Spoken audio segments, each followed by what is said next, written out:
Hello everybody and welcome to another episode of Reflections. And today, let me tell you something, fans. If there is a memorable moment in professional wrestling when you were growing up, the voice and the man who ushered it in is sitting before me right now. I would like to welcome the legendary Mean Gene Okerlund to the set of Reflections. Thank you for joining us, Mean Gene. Well, that's very kind. If I would have been doing this show, they would have called it Deflections. The Macho Man with Elizabeth shot from day one that he walked into the WWF. For Elizabeth, I think she probably felt more uncomfortable than anybody. Such a sweetheart, and she would do anything for you. She'd work with you. And, of course, great eye candy. Yeah. Not that I would notice that. Please, Gene. Huh? Please. No, you did. Of course. What the hell, you couldn't possibly ignore something like that. Who could? Yeah, I mean, I get Mae Young and Moolah and Princess Toma Toma. Ooh. And now they got the Divas today. Sure. What did I miss? Sure. So whatever I did in whatever way, clever, serious, or however it was presented, that was the way we got them to the box office.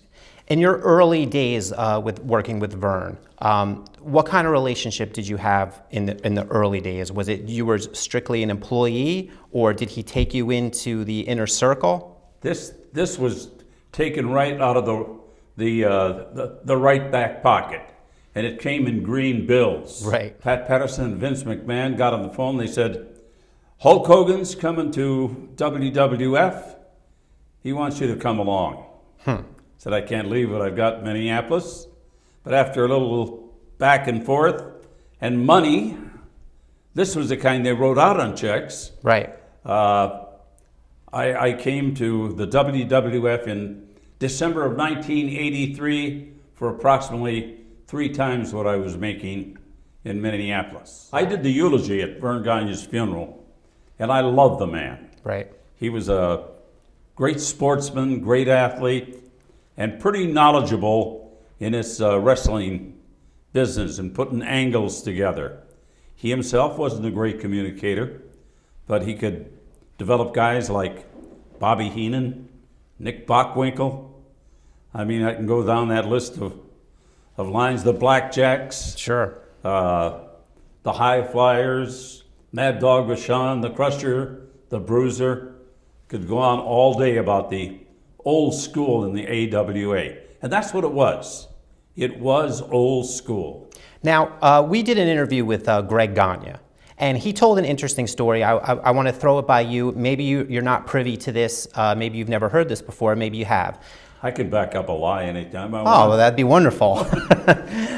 So Greg told us that they had a plan in place for Hulk Hogan where they were going to do a big angle with him where they were going to fly him to Russia and he was going to wrestle some star in Russia. And they were on their way with the contracts and big money deal to send Hulk Hogan to Russia, and they couldn't reach him in time by the time he had already got on the plane and flown to New York. Have you ever heard that story? The best thing that Vern Gagne could have done for him and his family is when Vince McMahon gave him a very attractive buyout and he didn't take it. Right. He said, bullshit. I'm not going to let some Irishman beat me. That was it. And he finally ended up losing the whole farm since then. Right. What were your first impressions of Bobby the Brain? I didn't know what to think because he'd shoot with you. Sure. And a lot of the old guys would. Right. And at that particular point in time, Bobby and myself became very famous friends. We went around AWA together, WWE together, WCW together.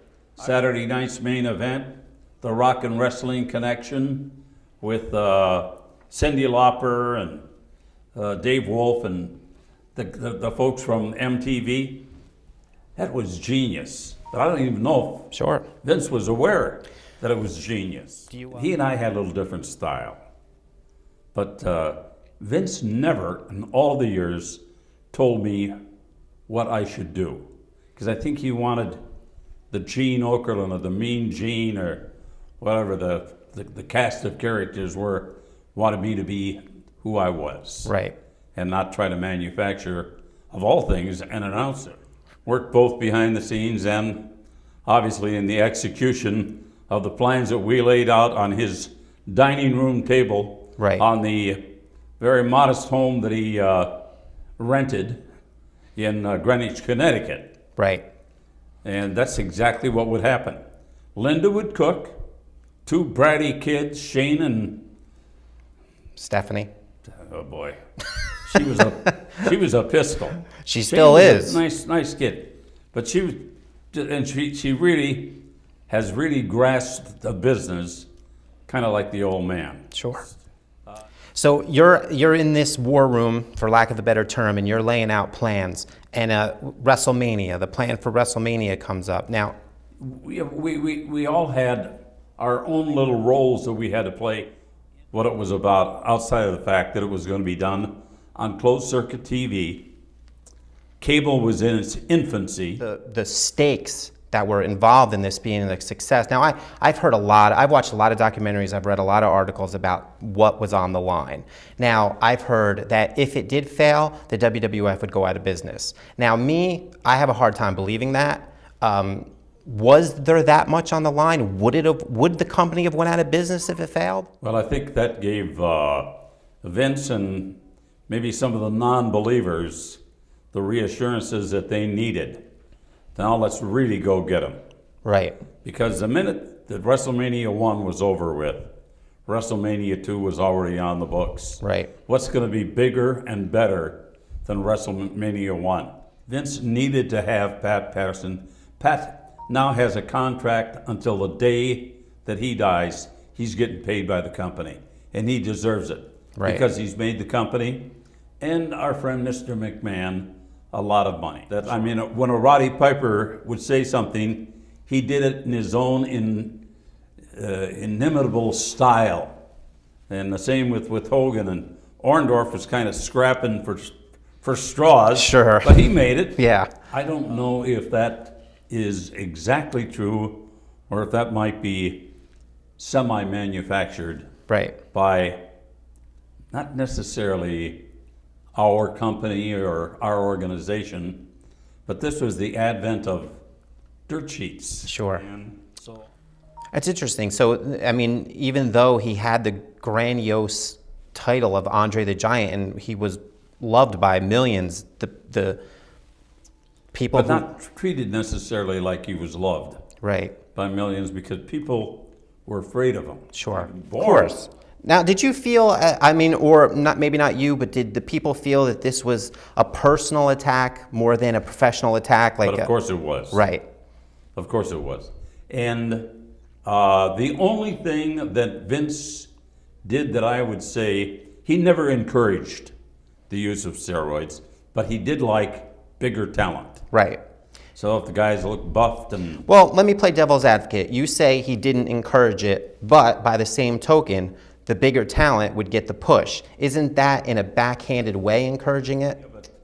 If I look back on it, I don't know if it added to my versatility or being able to, because I didn't do anything. Right. I stood on the apron. Right. I stepped on Fuji's fingers, and Hogan threw me over the rope on top of George the Animal Steele.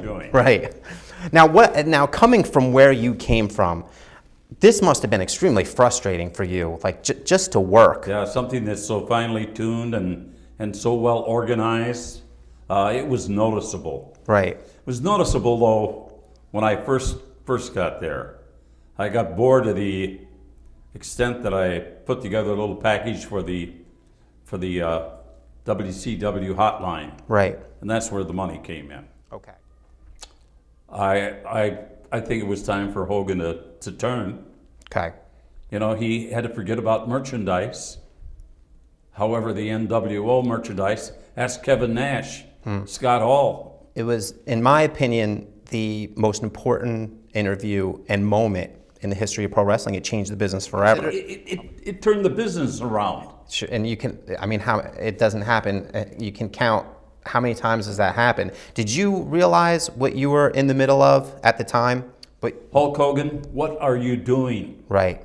You want me to tell you where the downfall was? Yes. Okay. All of a sudden, wrestling was persona non grata with all of the other Turner properties. CNN didn't want wrestling around.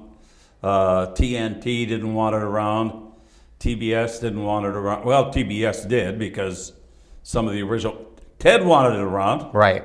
Yeah, wrestling. That's my boy. Let me tell you something, Mean Gene. Reflections, we're out of here. Thank you, sir. Thank you. It was a pleasure. Pleasure.